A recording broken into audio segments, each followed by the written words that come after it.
What I am suggesting in this tape is that Nazism and Zionism are two sides of the same program, kind of like the Democrats and Republicans, except people were getting killed and rounded up and a lot more serious than we have going on in America.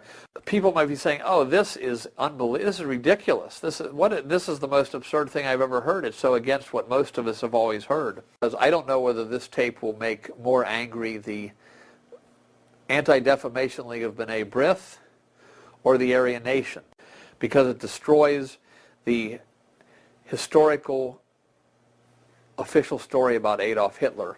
And his part of the deal was to begin screaming bloody murder against the Jews from the time he went to power. Basically start to round up the Jews. And the thing that has not been known until recently is that part of the deal was to get as many Jews as he possibly could down to Israel, to help the Zionists get as many Jews as they could down to Palestine at that time, in preparation for the invasion and takeover of Palestine, which happened in 1948. This book brings to light, through the use of actual historical documents, the disservice that the Zionists did to Jews before and during the Holocaust. And again, he's talking about the top Zionists, or maybe many Zionists who are everyday people who are horrified by this information we're talking about here. I'm sure there are. Also revealed as pro-Zionist propaganda put out by the Nazis, such as a medal for getting Jews to Palestine and a Nazi board game where the object is to move Jews to Palestine. Included are documents from Propaganda Minister Goebbels' newspaper, Der Angriff, detailing an SS man's visit to Palestine as the Zionist guest. Any of these things you could go onto Google, google.com, that's a search engine, type in the keywords and it'll bring things up. 150,000 soldiers who were part Jewish in Hitler's army, 1,100 plus officers, 79 high-level officers, and 9 generals who were part Jewish. That's from the research in Hitler's Jewish Soldiers by Brian Mark Rigg. And yet Hitler was trying to kill every Jew in the world. As Führer, Hitler hired a Jew to cook for him. What? This is the guy that's supposed to be wiping out every Jew in the world? He is a half-Jewish lawyer. Now we find as Führer, Hitler hired a Jew to cook for him. One Fraulein Kunde, who was Kunde, who was sent to Hitler by the head of Romania, who, like Hitler, had stomach problems. And when Himmler questioned the suitability of Der Führer's having a Jewish cook and suggested that she be removed, Hitler became furious. And it was written by P.R. Masson, M-A-S-S-O-N, and Borg Jensen. Many of us believe that Hitler's anti-Semitism is merely a blind to cover the fact that he has received powerful support from highly placed financial interests.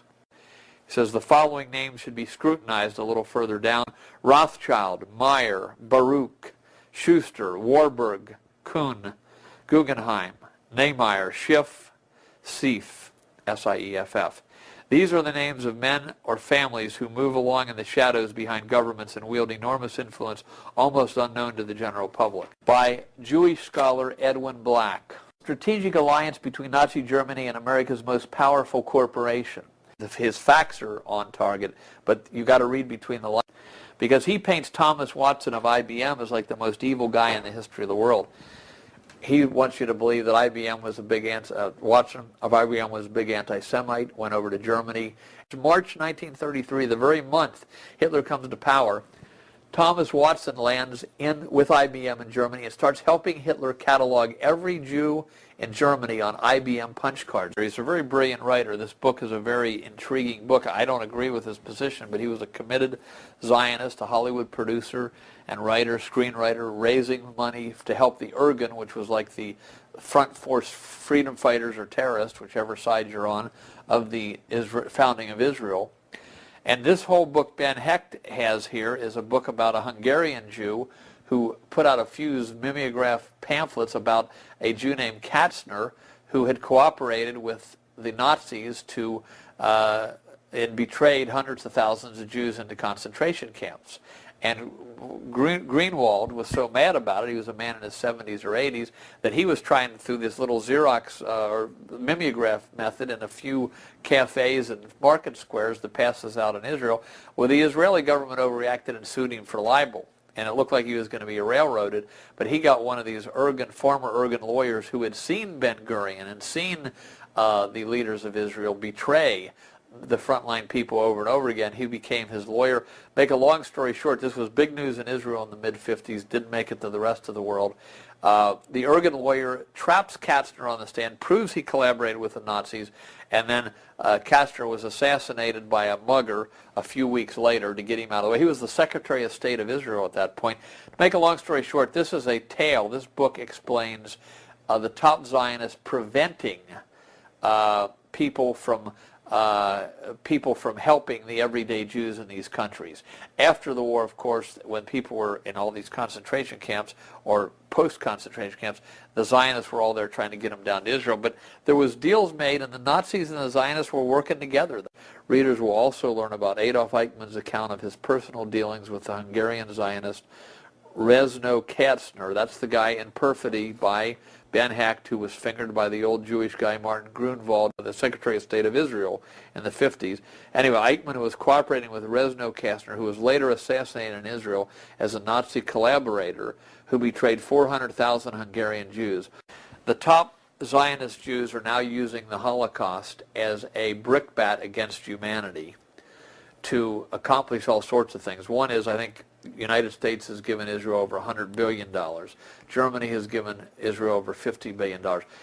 The average German, the average Pole, the average Christian in Europe had nothing to do with the plans for the Holocaust. It was financed, thought of, organized by the top international bankers of both Jewish and non-Jewish. Rothschild, Meyer, Baruch, Schuster, Warburg, Kuhn, Guggenheim, Nehmeyer, Schiff, Seif.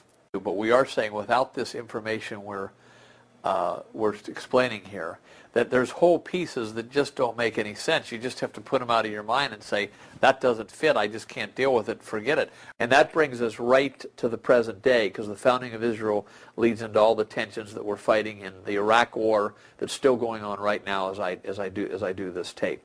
I knew a fact since 1976 that Franklin Roosevelt had closed the United States border to Jewish immigration when he came to power in 1933. Hitler and Roosevelt came to power in the same month, March 1933. I didn't know what to make of that. Why? Now, I had read years later, I had read the eulogies that came out of the Jewish community, and you would think with Franklin Delano Roosevelt, FDR, they were talking about the second coming of the Savior. I mean, it was so complimentary. Why would FDR close the borders of the United States to Jews the best he could? Some got in, but he closed the borders, making it very difficult for Jews to come from Germany and Europe to the United States the same month that Hitler came to power. Well, what I'm going to tell you is the reason is world Zionism and the World Permanent Revolution, the Bush faction, if you will, the Freemasonic Anglo faction that works with world Zionism for many generations now. When Hitler begins to let some of the Jews out, then they only have one place to go, and that is there's only one place they can easily go to, and that is to Palestine. That's the meaning of Franklin Roosevelt closing the borders. The explanation given is, anti-Semitism was sweeping the United States too. The way I've analogized it to people is like this: if somebody came to you and me and said, "Hey, we got a really good program going in Antarctica. It's really neat. We are building things. It's something you'll be in on the ground floor." And you and I might say, "Well, no, I have a family here, and I got my business, and we got to keep doing this, that, and the other. I can't really go." Okay, now 6 months later, you and your family are rounded up, thrown in a concentration camp. Maybe along the way, somebody dies.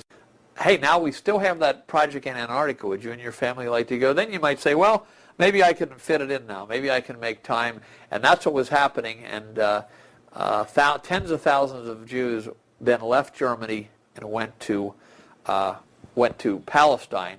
My name is Jim Condit Jr. That's C-O-N-D-I-T. Born and raised in Cincinnati, Ohio. Take a look at this. This came today. It's dated April 14th. 6 days ahead of where we are now, April 8th, 2003, from the American Free Press. The Bush administration, in what is unethically called an off-the-record session strongly implied that the United States would invade Iran once the fighting ends in Iraq. A 3-day session of the American-Israeli Public Affairs Committee was attended by about 5,000 advocates of Israel First policies, including half the United States Senate and 1/3 of the United States House. Do most people in America know this? No. And then they say that a Bush administration official named John Bolton stopped short of saying that we would invade Iran after Iraq, but knowing the absurdity of such an off-the-record comment and demand in a session like this. But he did say that we would make it a high priority, extremely high priority, on halting a secret nuclear weapons program in Iran as soon as we get Iraq under control. Now, what's my point? 99% of the American people don't know that what's driving us is the Zionist Jewish lobby into these wars in the Middle East, and I feel confident they're going to try to drive us into another war. There's more to Hitler than meets the eye. Hitler was funded to power, and we'll get into some of the sources of this. Rothschild, Meyer, Baruch, Schuster, Warburg, Kuhn, Guggenheim, Nehmeyer, Schiff, Sieff. Hitler was funded to power partially by Jewish interests, maybe largely by Jewish interests. And his part of the deal was to begin screaming bloody murder against the Jews from the time he went to power. There it is, 51 documents, Zionist collaboration with the Nazis by Lenny Brenner. Now remember, Lenny Brenner is himself a Jewish person who is for the Jewish people. The Nazi era is the most discussed period in history, yet most Jews and other Americans are unaware of the interaction between Zionism and Hitler and Mussolini. By the Anti-Defamation League of B'nai B'rith, Jews of Italy, 1938. Mussolini and Adolf Eichmann set up training camps for the Jurgen in Italy and in many of Hitler's occupied territories. Adolf Eichmann spoke Yiddish. Adolf Hitler, founder of Israel, which book we referred to earlier, that Eichmann was hiding that he was a full-blooded Jew, that he spoke Yiddish, that he went down to Palestine many times. He set up training camps for the Jurgen, and this was all done under Hitler's regime, surely with Hitler's knowledge. How do we explain, if Hitler was what we're told he was, that he's setting up training camps to help the Jurgen train so that they can eventually take over Palestine? So this is a very hard to find, little-known pamphlet. The Havre Agreement was, in effect, what is called the Transfer Agreement. A full-length book, 1984, The Transfer Agreement by Jewish scholar Edmund Black. Our worldwide boycott, Jewish boycott of German goods because Hitler's so anti-Jewish. Well, while this boycott was called by Samuel Untermeyer, Hitler concluded an agreement with the Zionist company Havre, H-A-V-A-R-A, I think it was, and they shipped a lot of German goods through this Havre company, and then they were resold to other companies. So in effect, the German goods were being sold at 70% of retail. The Havre company was marking it up to 30%, and the Zionists made tens of billions of dollars through this transfer agreement in preparation to prepare for the takeover of Palestine. I contend this had to be the fulfillment of the deal that Hitler took for accepting the funding. Whether Hitler planned to overthrow the Rothschilds or not eventually, maybe he did. We're just saying this explains what happens. This is from Klaus Polkeen article, page 65, that 1976 edition of the Institute for Palestine Studies magazine. In connection with the emigration to Palestine that had been caused by the Havre Agreement, the Zionists established their own Palestine shipping company, which brought the German passenger ship Hohenstein and renamed it Tel Aviv. This ship embarked on its first trip from the German port of Bremerhaven to Haifa at the beginning of 1935. On this trip, the ship bore on its stern the Hebrew letters of the new name Tel Aviv, while from the mast fluttered the swastika. A combination of metaphysical absurdity, wrote one of the passengers later. The captain of the ship, Lidi, was a registered member of the Nazi Party. Not so absurd as that passenger thought. Many of the everyday Jews were caught in this whipsaw. The goods were transferred down through this transfer agreement company, Havre. Some of it sold to other countries to, quote, break the German boycott. Now, here's my question to people who want to say, oh, no, Hitler just wanted to... he just wanted the Jews out of Germany. The Zionists wanted the Jews out of Germany to get them down to Israel. So this was a marriage made in heaven, in effect, for both sides. Well, did Hitler ever complain in a public speech about the transfer agreement? And I'm saying I believe at this point he did not. Maybe somebody can prove me wrong. He did not explain it to the German people, and he did not complain about it because he was in a deal with the Rothschilds and the Warburgs and those who funded him to the top. That was the deal. Now, Hitler may have wanted the Jews out of Germany, but he did not complain about this. And secondly, if you were really an anti-Semite, if that was your main modus operandi, why would you cooperate with the Jews to take over the one area of the world they wanted, namely Israel? Why not say, well, you're going to go to like some people were talking about, the island of Madagascar, which would have been probably cruel and unusual punishment.